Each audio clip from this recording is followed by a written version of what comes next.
बच्चों, तिवारी एकेडमी में आपका स्वागत है। आज हम कक्षा 6 गणित विषय के लिए अध्याय 5 जो कि प्रारंभिक आकारों को समझना है, इसकी प्रश्नावली 5.7 हल करेंगे। तो बच्चों, शुरुआत करते हैं प्रश्न 1 से। इसमें कहा गया है सत्य या असत्य कहिए। तो बच्चों, यहाँ पर भाग ए से भाग एफ में कुछ कथन कहे गए हैं। इनमें से हमने सत्य और असत्य कथन को बताना है। तो बच्चों, इस प्रश्न में बात की गई है आयत, वर्ग, समचतुर्भुज, समांतर चतुर्भुज, समलंब की। हम जानते हैं कि यह सभी चतुर्भुज होते हैं। चतुर्भुजों के प्रकार आयत, वर्ग, समचतुर्भुज, समांतर चतुर्भुज और समलंब चतुर्भुज होते हैं। तो बच्चों, इनके बारे में हम समझ लेते हैं। अगर इनको आकृतियों के अनुसार समझाया जाए तो समझ में आ जाएगा कि इनमें अंतर क्या होता है। पहले हम एक आयत बना लेते हैं। आयत 4 भुजाओं का चतुर्भुज होता है। तो ये इस आकृति में आप देख रहे हैं कि एक आयत हमने बनाया हुआ है और इस आयत की विशेषता यह होती है कि इसकी सम्मुख भुजाएं बराबर होती। तो ये हम सम्मुख भुजाएं देख पा रहे हैं, ये बराबर होती हैं। अगर इसका हम नामकरण कर दें आयत का, तो A B C D, A B भुजा और सी डी भुजा सम्मुख भुजा ये बराबर होंगी। और इसी तरह से ए डी भुजा और बी सी भुजा ये दोनों सम्मुख भुजा बराबर होंगी। और बच्चों, आयत जो होता है इसके सभी कोण, यानी अगर हम सम्मुख कोण की बात करें या आसन कोण की बात करें, ये सभी 90 अंश के होते हैं। और बच्चों, विकर्ण आयत के विकर्ण बराबर होते हैं। अब बच्चों, वर्ग की बात कर लेते हैं। आयत और वर्ग में इतना ही अंतर होता है। आयत की सम्मुख भुजाएं बराबर होती हैं, लेकिन वर्ग की सभी चारों भुजाएं बराबर होती हैं। तो ये हम इस आकृति को देख रहे हैं जो ये बनाई गई है, इसके संलग्न आकृति, ये वर्ग है। इसकी सभी चारों भुजाएं बराबर होती हैं और सभी कोण, चाहे हम सम्मुख कोण की बात करें या आसन कोण की बात करें, ये सभी बराबर होते हैं और ये 90 अंश के होते हैं, यानी कि समकोण होते हैं। और वर्ग के विकर्ण भी बराबर होते हैं। अब बच्चों, इसी के बराबर में एक आकृति समानांतर चतुर्भुज की बना लेते हैं। और इस समानांतर चतुर्भुज को हमने बना लिया है, इसका नामकरण कर देते हैं ए बी सी डी। अब बच्चों, इस समानांतर चतुर्भुज को आप देख रहे हैं, तो इसमें अगर हम आयत से इसकी तुलना करें तो इसमें भी सम्मुख भुजाएं बराबर होती हैं।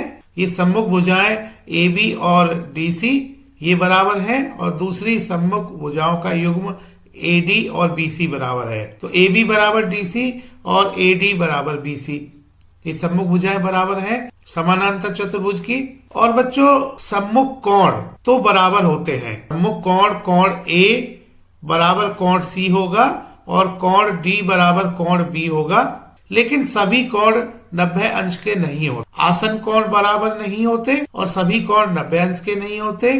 सम्मुख कोण बराबर होते हैं और विकर्ण बराबर नहीं होते। विकर्ण बी डी बराबर ए सी नहीं होता। तो ये हमने समानांतर चतुर्भुज की बात की।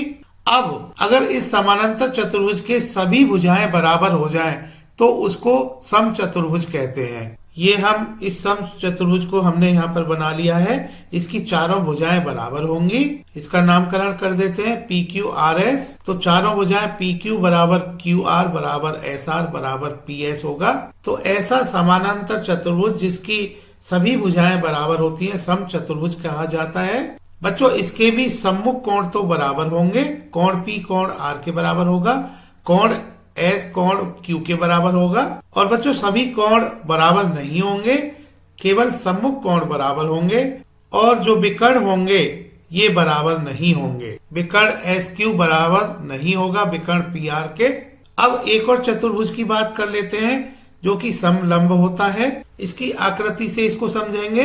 तो ये जो आकृति अभी बनाई गई है ये समलंब की आकृति है। इसका नामकरण कर देते हैं समलंब LMNO। बच्चों, समलंब की सम्मुख भुजाएं समानांतर होती हैं। इसमें सभी भुजाएं अलग अलग होती हैं, लेकिन एक युग्म सम्मुख भुजा का ऐसा होता है जो कि समानांतर होता है। तो इस आकृति में हम देख पा रहे हैं कि LM समानांतर है ON के। तो ये सम्मुख भुजाओं का युग्म ये समानांतर होता है। सभी भुजाएं अलग अलग होती हैं और इनके विकर्ण भी बराबर नहीं होते। तो बच्चों अब हम इस प्रश्न को कर लेते हैं। भाग ए, आयत का प्रत्येक कोण समकोण होता है। बच्चों यह सत्य है। ये अगर हम इन आकृतियों के नाम रख दें, आकृति 1, आकृति 2, 3, 4 और 5। एक आकृति में आयत है, आकृति 2 में वर्ग है, आकृति संख्या 3 में समांतर चतुर्भुज है, आकृति संख्या 4 में समचतुर्भुज है, आकृति संख्या 5 में समलंब है। तो कथन ए सत्य है, आयत का प्रत्येक कोण समकोण होता है। कथन बी की बात करें, आयत की सम्मुख भुजाओं की लंबाई बराबर होती है। तो ये बच्चों हम आयत को देख रहे हैं, इसकी सम्मुख भुजाओं की लंबाई बराबर होती है, यह सत्य है। भाग सी, वर्ग के विकर्ण एक दूसरे पर लंब होते हैं। बच्चों यह सत्य है। ये हम वर्ग में देख सकते हैं कि इसके विकर्ण एक दूसरे को समकोण पर प्रतिच्छेद करते हैं। भाग डी, समचतुर्भुज की सभी भुजाएं बराबर लंबाई की होती हैं। तो बच्चों ये समचतुर्भुज हम देख पा रहे हैं आकृति 4 में। तो इसकी सभी भुजाएं की लंबाई बराबर होती है, यह सत्य है। तो समचतुर्भुज की सभी भुजाएं बराबर लंबाई की होती हैं, यह सत्य है। भाग ई, समांतर चतुर्भुज की सभी भुजाएं बराबर लंबाई की होती हैं। बच्चों यह कथन असत्य है, क्योंकि समानांतर चतुर्भुज की सम्मुख भुजाएं बराबर लंबाई की होती हैं, सभी भुजाएं बराबर लंबाई की नहीं होती। तो यह कथन असत्य है। भाग एफ, समलंब की सम्मुख भुजाएं समांतर होती हैं। बच्चों समलंब की सम्मुख भुजाएं, क्योंकि सम्मुख भुजाएं के 2 युग्म होते हैं। एक युग्म तो समानांतर होता है, दूसरा युग्म समानांतर नहीं होता। तो समलंब की सम्मुख भुजाएं समानांतर होती हैं, दोनों युग्म समानांतर नहीं होते, इस वजह से यह कथन असत्य होगा। प्रश्न 2, निम्नलिखित के कारण दीजिए। भाग ए, वर्ग को एक विशेष प्रकार का आयत समझा जा सकता है। बच्चों यह सही बात है कि वर्ग को एक विशेष प्रकार का आयत समझा जाता है। अगर बच्चों एक आयत की सभी भुजाएं बराबर हो जाएं, हम जानते हैं कि आयत की सम्मुख भुजाएं बराबर होती हैं। जैसे कि हमने ये आयत बना लिया यहाँ पर, आयत ABCD, और हम जानते हैं कि इसकी सम्मुख भुजा AB बराबर CD होती है और AD बराबर BC होती है। तो ये सम्मुख भुजाओं का जो युग्म है ये बराबर होता है।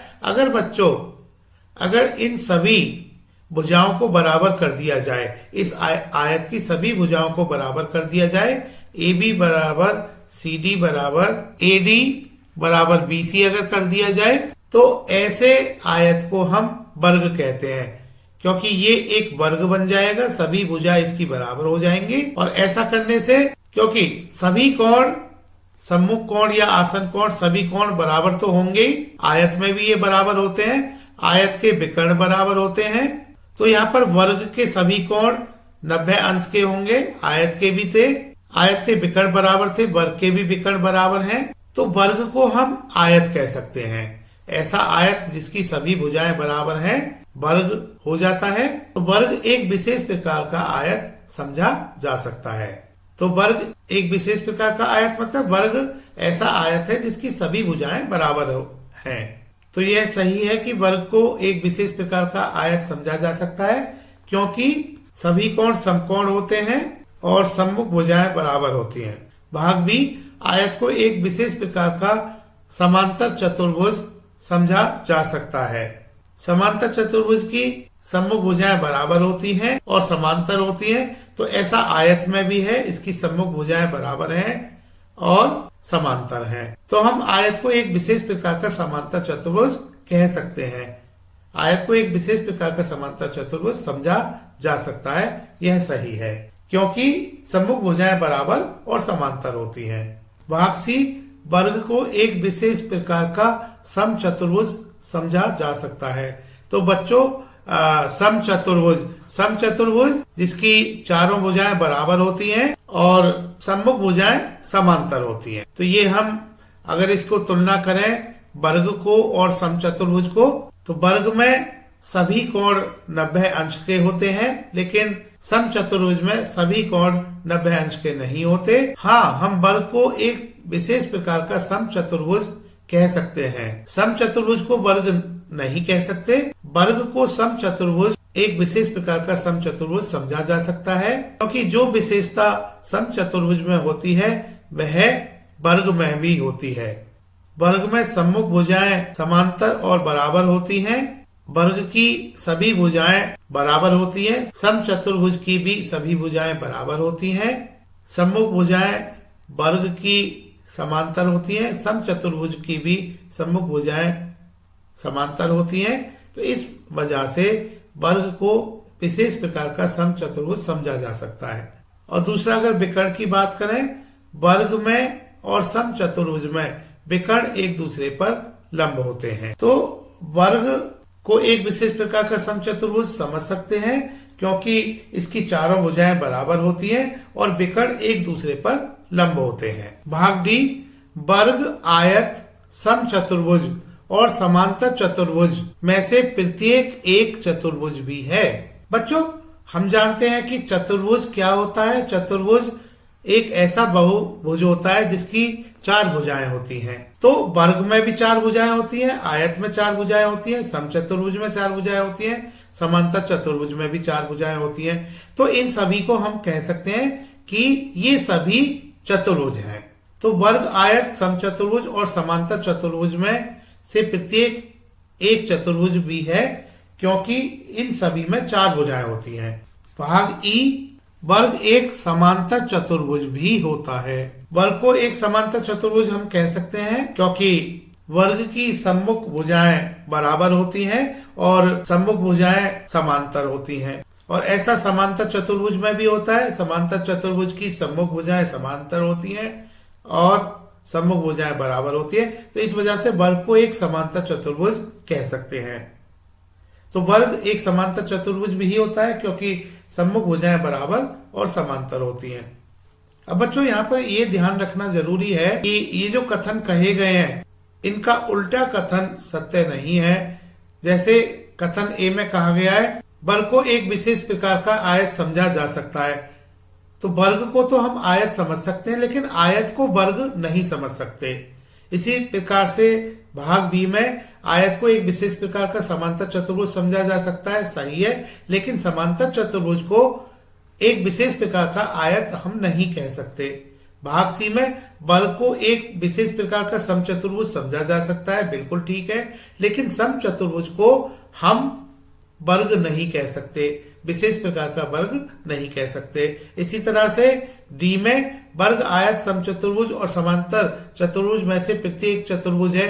तो इन सभी को हम चतुर्भुज कहेंगे, लेकिन ऐसा नहीं कह सकते कि जो चतुर्भुज होंगे वो वर्ग भी हो सकता है, आयत भी हो सकता है, समचतुर्भुज, ऐसा हम नहीं कहेंगे। इसी तरह से भाग ई में वर्ग एक समांतर चतुर्भुज भी होता है, यह सही है, लेकिन समांतर चतुर्भुज एक वर्ग भी होता है, ऐसा सही नहीं है। तो ये कथन जो कहे गए हैं इनका उल्टा कथन सत्य नहीं होगा। प्रश्न 3, एक बहुभुज सम होता है यदि उसकी सभी भुजाएं बराबर हों और सभी कोण बराबर हों। क्या आप एक समचतुर्भुज की पहचान कर सकते हैं? तो बच्चों, यहाँ पर कहा गया है कि एक बहुभुज सम होता है, तो यहाँ हमें बताना है कि समचतुर्भुज, हमने समचतुर्भुज की पहचान करनी है जो कि सम हो। चतुर्भुज सम के लिए उसकी सभी भुजाएं बराबर होनी चाहिए और सभी कोण बराबर होने चाहिए। तो बच्चों, ऐसा तो वर्ग होता है, क्योंकि अगर वर्ग को हम देखें, वर्ग की सभी भुजाएं बराबर होती हैं। ये हम वर्ग ABCD यहाँ पर हमने बनाया हुआ है, तो ये आकृति वर्ग की है। इसमें सभी भुजाएं AB बराबर BC बराबर CD बराबर DA है। और इसके जो सभी कोण हैं, कोण A, कोण B, कोण C और कोण D, ये सभी कोण बराबर हैं और सभी कोण बराबर हैं, समकोण के हैं, 90 अंश के हैं। तो वर्ग इस श्रेणी में आ जाता है, इसको हम सम कह सकते हैं।